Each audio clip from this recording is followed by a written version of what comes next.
एक मुनकरे खुदा ने, दहरिये ने, इमाम आदम अबू हनीफा रहमतुल्लाह अलैह से मुनाजरा किया इस बात पर कि वो ये दावा करता था कि अल्लाह नहीं है, कायनात खुद ब खुद बनी।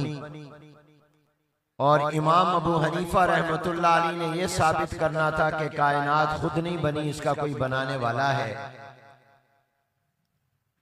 जो वक्त तय हुआ, जगह तय हुई, इमाम साहब देर से पहुंचे। उसने सबसे पहला एतराज ये किया कि आपने वक्त की पाबंदी नहीं की, आप देर से क्यों आए। इमाम साहब ने फरमाया इस जगह और मेरी जगह के दरमियान दरिया था। मैं जब किनारे पर पहुंचा कोई कश्ती नहीं थी। मैं परेशान कि कैसे मैं दरिया पार करके इस तरफ आऊं। तो इतने में एक दरख्त जो दरिया के किनारे पर लगा था वो टूटा, उसके तख्ते बने, उसमें कीलें लगी, कश्ती बनी। वो जब मेरे पास बनकर मेरी जगह पर चलती हुई आई तो मैं बैठा और इस किनारे आ गया। चूंकि कश्ती में जरा देर लगी, इस वजह से मैं लेट हो गया।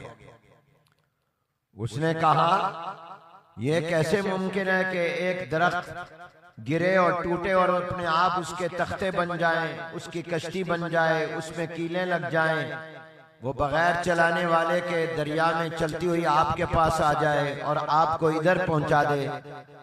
आपके साथ मैं कैसे मुनाजरा करूं? आप तो ऐसी बात कर रहे हैं कोई अक्लमंद कर ही नहीं सकता। तो इमाम साहब रहमतुल्लाह अलैह ने फरमाया कि भी आज के मुनाजरे का फिर फैसला हो गया, तुम हार गए, हम जीत गए।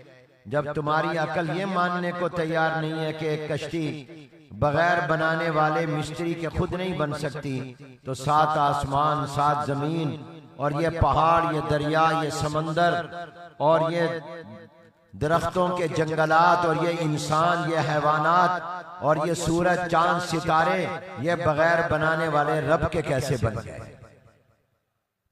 जब एक कश्ती के बगैर बनाने वाले के नहीं बन सकती तो इतनी बड़ी कायनात कैसे बन गई। जब तुम्हारी अकल ये मानने को तैयार नहीं, तो फिर ये भी मानो कि इस कायनात का बनाने वाला भी कोई रब है।